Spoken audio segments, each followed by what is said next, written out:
My name is Wyatt Coulson, and I love spending the weekends with my grandkids. Their names are Matt and Tracy, and they always come by at the end of every week to spend some time with me.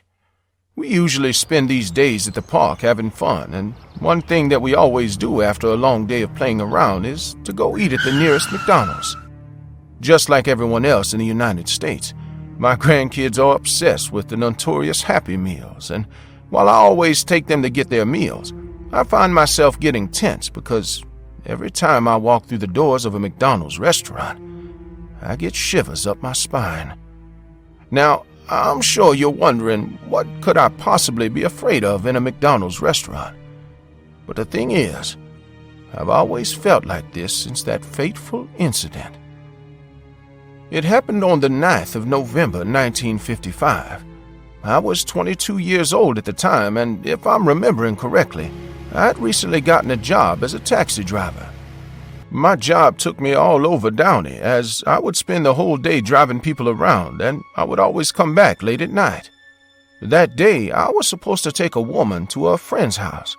I asked where her friend lived, and she told me he lived very close to 10207 Lakewood Boulevard at Florence Avenue in Downey. I remember being really tired, as I had driven around a lot of passengers that day, but I managed to muster up the strength to do it. So she got into the car and I started taking her to the address. I picked her up around 2:30 a.m. and we finally arrived at her destination by 3 a.m. I put on the radio during the drive back home, and on the station I tuned into, they were talking about some of the recent ghastly things that had been happening in Downey. For starters, a couple of mentally deranged patients had escaped from the Downey Asylum, and ever since these dangerous patients escaped, a lot of people had been going missing in town. There was no hard evidence yet, but the cops believed the deranged patients were behind the strange disappearances in town, as most of them were insane murderers. The last thing the station said before I turned it off was, "Remember to be careful, folks, and please try not to stay out late in Downey. The cops have rounded up some of the escaped patients, but there are still many of them out there." I already knew I wasn't supposed to be out this late, as it was 3 in the morning, but with the massive fear going around town and the lack of drivers at night, I found myself making a lot of money when working the nights. I knew it was risky, but I needed the money, and I also knew how to protect myself if anything happened. I put on some music after that announcement to lighten the mood, and as I drove on, I came across a very strange sight. I was at the McDonald's restaurant on 10207 Lakewood Boulevard at Florence Avenue in Downey, California. Now, I know seeing a McDonald's restaurant in this day and age is a regular thing, as they are basically everywhere, but in my time, they were a very rare sight. This was because the restaurants were still owned by the original McDonald's brothers, Richard and Maurice McDonald, and the restaurant wasn't really a mass franchise, as Ray Kroc hadn't bought them out yet. I also didn't know they started offering 24-hour services, as the early McDonald's restaurants didn't offer that. But that wasn't the major thing that seemed strange to me. No, what really seemed strange were the 25-plus people who were seated outside the restaurant and eating burgers at 3 a.m. I didn't believe my eyes at first, as I figured there was no way these many people would be eating out here this late, knowing fully well that the streets were dangerous. But as I drove closer, I realized my eyes weren't playing tricks on me, as all those people were actually there. I decided to drive up to the restaurant, and I remember seeing the massive neon chef called Speed lighting up the driveway. Most of you don't know this, but Speed was McDonald's original mascot before he was replaced by Ronald McDonald in 1963. After I had parked my car, I got down and made my way to the restaurant. To make things a bit clearer, I'd like to point out that at that time, McDonald's wasn't really a full-blown restaurant. It was more of a hamburger stand, as you couldn't dine in the restaurant like the McDonald's are nowadays. But there were chairs outside where people could sit and eat if they didn't want to leave. And I remember being very perplexed seeing over 20 people on those chairs at that time of night. I tried to come up with a feasible explanation as to why they were all here, but I couldn't. So I decided to order a burger and talk to some of them. I walked up to the counter to order a hamburger for 15 cents, as that's how much they were sold for at the time. But before the cook could take my order, I noticed a 12-year-old child staring at me with a strange look in his eyes. At first, I thought there was something on my face, as I figured that was why he was staring at me like that, but I soon realized that there was nothing strange on my face. Even after confirming this, the child kept staring at me, and while he didn't say anything, it looked like he was trying to tell me I didn't belong there. I was about to say something to the child when the cook came to the stand and took my order. The man asked, "Hey, sir, what would you like me to get you?" So I told him, "A hamburger, please."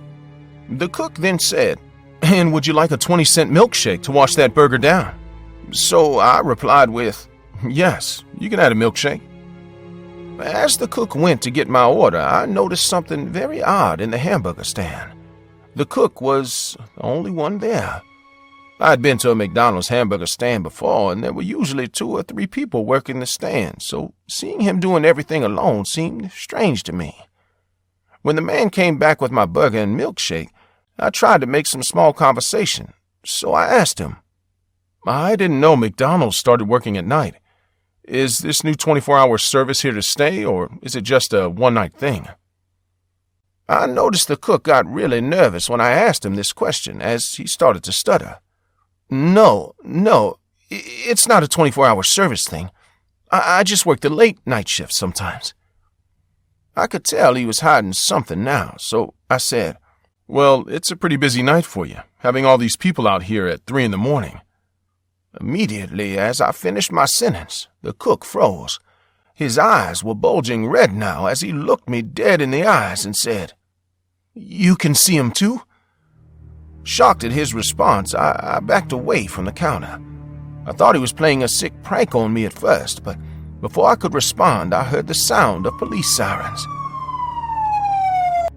I looked to the driveway to see a cop car pulling up towards the restaurant, and 2 police officers walked out of the car. I knew they had been patrolling the streets at night due to the recent events in town.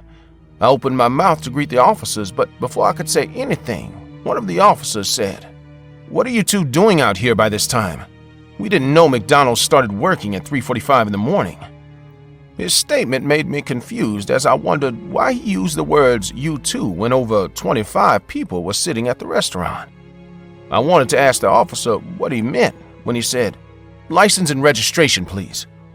I quickly did as he asked, as I showed him my papers, and when I was done, he asked the cook in the hamburger stand.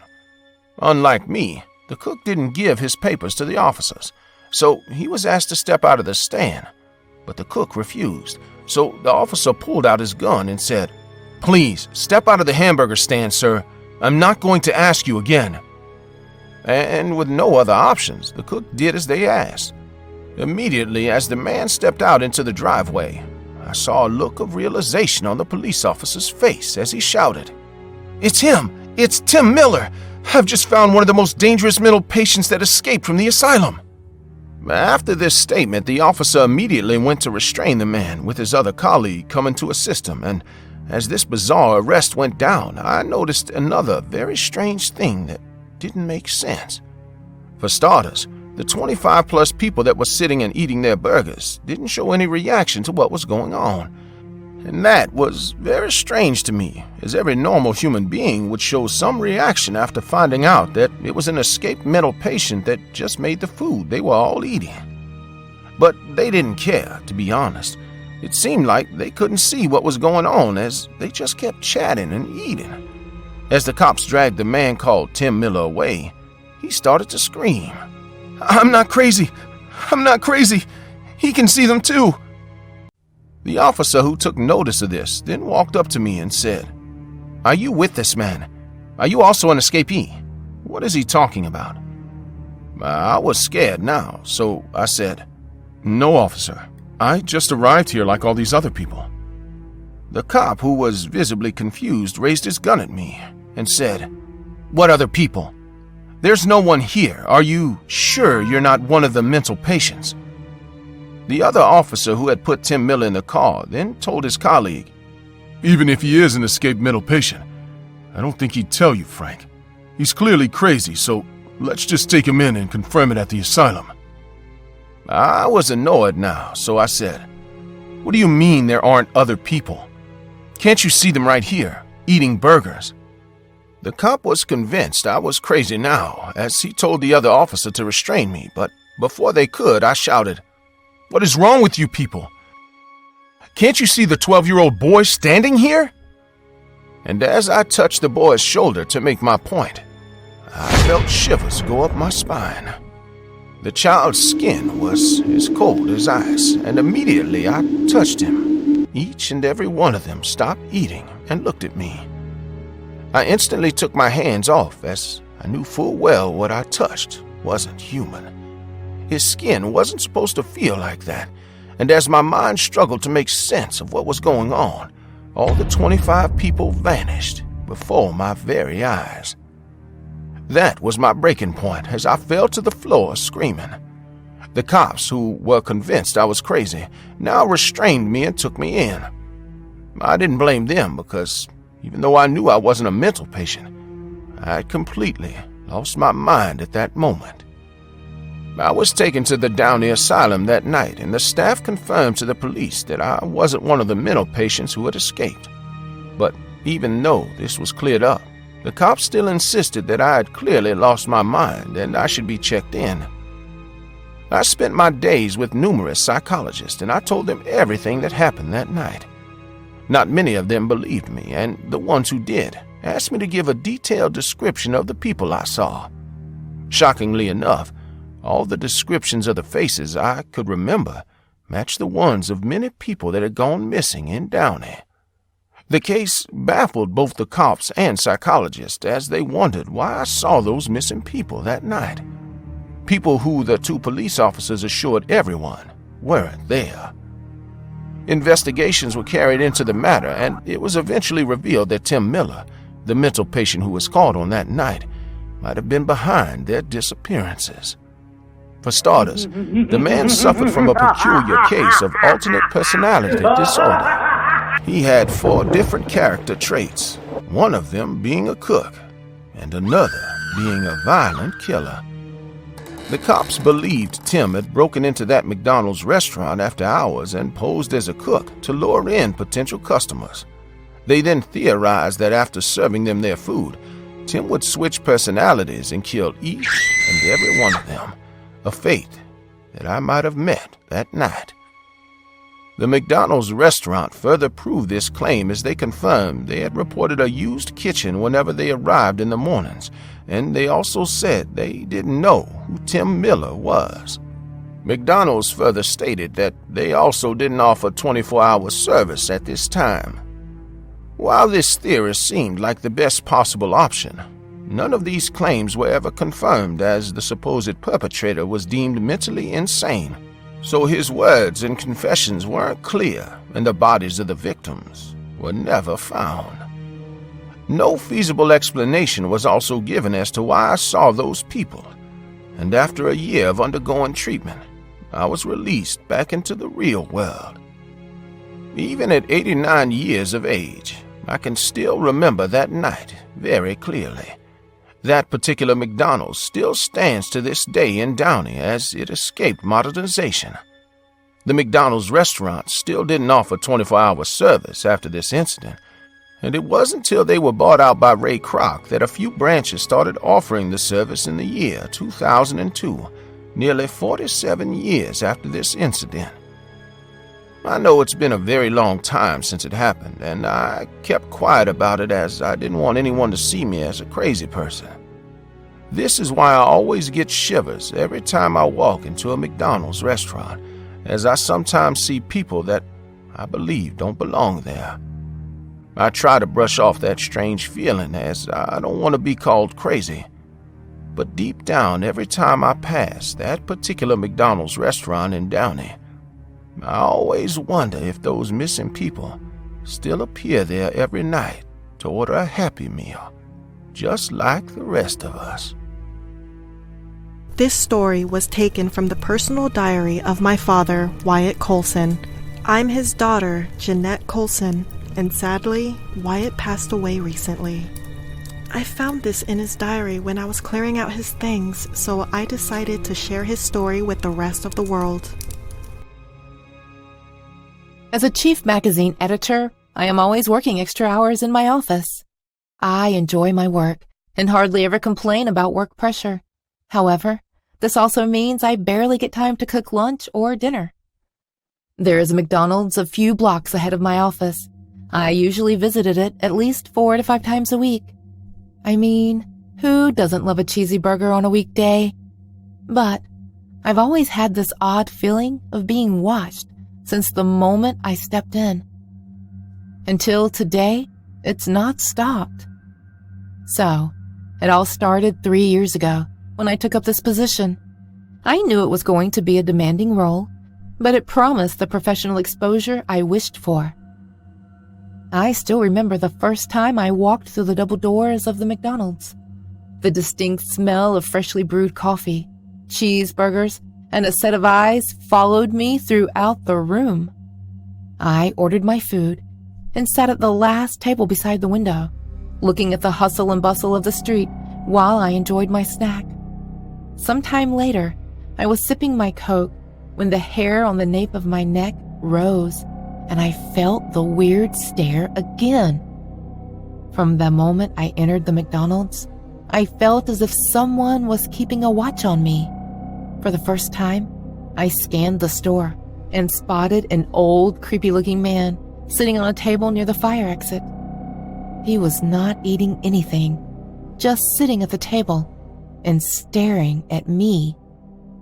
He never blinked, just stared straight at me. His eyes were red and had dark bags under them. It looked as if he had not slept in days or had a hangover. However, nothing seemed to faze him. He just kept looking at me, following my every move. I was a bit spooked, but tried to ignore the whole ordeal with the man. Soon I finished and walked up to the exit. He followed me with his eyes and gave me a creepy smile as I stepped out of the door. A few days later, when I went there again, I was immediately greeted with his creepy stare. No doubt, the man was sitting at the same table scanning me with his eyes and keeping an eye over my every action. I ignored it, ate my food, and left quickly. Just as last time, he smiled at me, displaying his rotten, crooked teeth, but this time, he waved at me. Spooked, I moved out as quickly as I could and sped walk to my office just in case he followed. But he never did. Later that week, when I went to grab a bite again, the man was sitting at his usual table, staring at me and smiling. I knew this was odd, so I approached the girl at the counter and pointed at the man and asked about him. To my utter surprise, the girl looked at me funny and said in a very plain tone that the table was empty and no man was sitting there. I was certainly very shocked, but kept my cool and described the man. I asked her if a person with a similar appearance had visited the store ever. The girl said no and took my order. The worst part was, while I was conversing with the girl, the man was sitting at the table and smiling his creepy smile at me. It felt as if he was amused by my panic. I was stressed and scared. It was confusing. Only I could see the man and the girl on the counter couldn't. I blamed it on stress and the lack of sleep. I collected my order and decided to eat it in my cabin. When I stepped out of the door with my purse and food in hand, the man smiled, waved, and winked at me. Every time I walk out, I felt like he did something more. It scared me, and I decided not to visit the place for a while. A few weeks passed, and the incident at McDonald's had totally flown out of my mind. It was late, around 9 in the evening, and I was driving my car out of my parking lot when I spot the same man standing across the street. At that moment, all I could think about was getting the hell out of that deserted parking lot. The man stood there and looked at me with a creepy expression. A ton of questions ran across my mind, but I had no time to find the answers to any of them. My whole body was in flight mode as I drove past him straight home. Once I was settled in, my mind was going round and round about all the possibilities. Had he followed me to my office? Did he know any of my personal information? Why was he following me? Did he know where I lived? And more importantly, why was I the only one able to see him? It was all so scary. I again thought this was a side effect of my busy schedule and stressed lifestyle. Before I saw a doctor, I decided to take a few days off to relax and calm my mind. Over the next few days, I spent my time cooking, reading, going to the park for walks and relaxing. Not once did I spot the man on my week off, and I was convinced that I was seeing things due to stress. However, it all changed the night before the day I was supposed to get back to work. I was sipping tea on my balcony when, on the sidewalk, right in front of my home, stood the creepy man from McDonald's. I was shocked and scared to death. The teacup slipped out from my hands, and I ran inside, shutting all the windows and blinds. I turned off all the lights and decided to peek out to check if he was still there. When I looked out, the sidewalk was empty. There was no sign of the man. The next day, I decided to visit the McDonald's again to confront the man myself, as I was certain he would be there. When I entered the place, his usual table was empty, and the manager of the store was standing at the counter. I approached him and narrated the incident. After hearing my story, the man revealed a shocking truth that cracked the floor beneath my feet. Mr. Dudley, the manager, told me what had happened in the McDonald's a few years ago.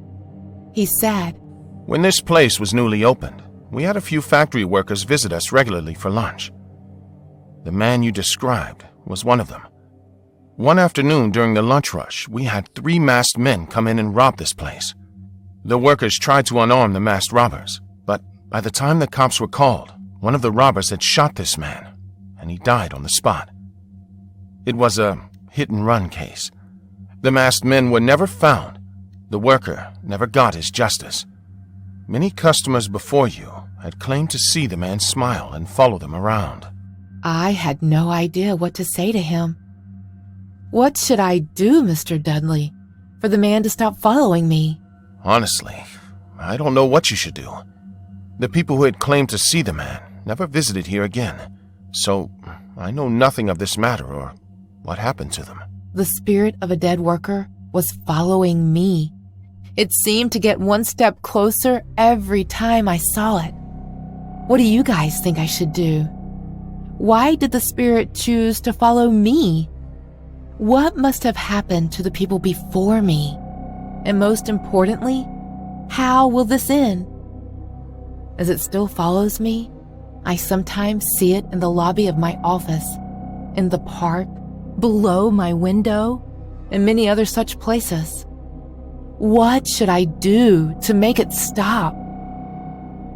When I was 33, I was the sheriff of this small town. Being a sheriff of a small town comes with a lot of late-night shifts, always being on high alert, taking care of the old folk in town, and hardly any personal life. That's why when I was single at 33, it was hard as it is to date, let alone have a stable relationship. So, when I walked into our town's only McDonald's that night to grab a quick bite, it was no surprise that I was dumbstruck, looking at the beautiful woman standing behind the cash counter. Stacey Harris was a stunning woman, with blonde hair, blue eyes, a slim figure, and cute smile. We hit it off instantly, and soon, she was my girlfriend. It didn't hurt that, like me, she too had a late-night shift at the McDonald's and had her mornings off. It was common for me to stop by every other night to eat a snack and check on her. As she was new in town, recently divorced and trying to get a fresh start, I was more than willing to give her just that. The first incident happened on one of those nights when I was swamped with work and couldn't visit Stacey at McDonald's. I clearly remember her hysteric crying voice on the phone when she called me to come get her. The moment I reached the place, it was completely trashed. The tables were turned over, the ketchup and dips were all over the place, and my girlfriend was crouched behind the counter, crying. Back in the day, CCTV cameras weren't that common, and as it was a weekday, there was no one at the McDonald's except her. So no one witnessed the man in the hoodie who had barged into the place, trashed it, and threatened to kill her. It was also unusual that, as a first respondent, even I didn't know what to make of it. Our town was a pretty quiet one, with hardly any issues. So for someone to trash a fast food restaurant and threaten a woman was strange. Nevertheless, as a sheriff and a responsible and loving boyfriend, I comforted Stacy and took her home while asking my backup to take over the situation. The second incident wasn't a trashed restaurant, but a phone call to Stacy's home. Some guy with a deep, raspy voice had called her and threatened to kill her. These calls and threats just got more and more frequent. Sometimes there was a dead cat on her porch or a dead bird. Once, the stalker went as far as to break into her house while she was away and trashed her bedroom. No wonder all these incidents drove her crazy. Soon, our relationship was facing the backlash of the constant stalking, threats, and dead animals. Stacy was so scared to get out of the house or to work. Our late-night meetups at the McDonald's had stopped. I was so worried and stressed for her all the time. Being the sheriff of the town, me and my team were investigating this case with great effort. Surprisingly, the incidents, meaning the phone calls, the dead animals, the break-ins, only happened when Stacy was alone or when there was no one at her home. I had my cops patrol around her home several times day and night. I stayed at her place whenever I could, but everything seemed normal when I was around or when my men patrolled the place. This got me thinking that maybe someone who was very close to Stacy or from within the police department was behind the stalking. Being the sheriff of the town, it was shameful that I couldn't protect my own girlfriend. My first suspect was her ex-husband. When Dan was brought in for interrogation, turns out he too had received a couple of calls from the same stalker. This was very absurd, and our investigation was hitting dead end after dead end. Nothing led to anything. There were no clues. Whenever we tried to investigate the home invasions, we never found a single clue showing the presence of the stalker inside the home. This so-called stalker was either very good at it, or maybe we were all being misled and the truth lay right under our noses. My tipping point was when I was staying the night with Stacy and I woke up to a burning basement. I ran upstairs to find my girlfriend knocked down on the bed and a broken vase lay right next to her on the floor. Someone had forcibly entered the house while I was asleep on the living room couch, had managed to knock my girlfriend unconscious and lit the basement aflame without waking me up. I called the fire department and carried Stacy out of the house. After the fire, Stacy and I officially broke up. It was sad to lose such an amazing woman, but the damage done by the fire had killed the remaining hope and spark inside Stacy. She was severely depressed and unable to have a relationship with anyone, not even herself. She was soon admitted to the psychiatric ward and taken care of there. I visited her a couple of times, but I couldn't watch the woman I loved diminish in front of my eyes. We kept on looking for the stalker, but found nothing. After a few months of being in the care, she was released and better than before. As soon as she returned to her house, the stalking continued and drove her insane all over again. But it all ended on a fateful night when she was kidnapped from the parking lot of a local mall, and her dead body was found next to an abandoned home near the creek. It devastated me. The case was officially closed, and the dead body had no DNA or clues on who killed her. Apparently, according to the autopsy, she had overdosed on drugs.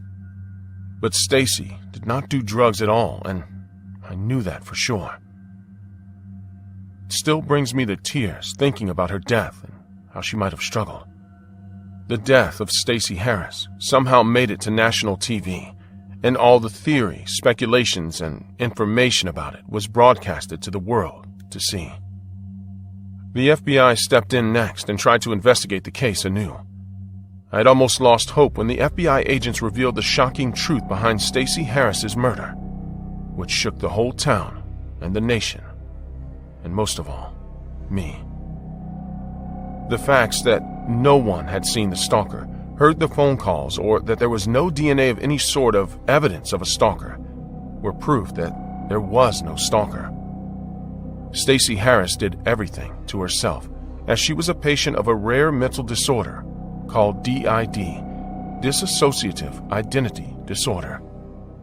Her stalker, or the man in the black hoodie, was none other than Stacey herself, or should I say, her alter ego. She was the one who kidnapped and killed herself. The fact that such a wonderful and loving woman was going through something like this was sad. But even more heartbreaking was the fact that me, being her lover, failed to see it.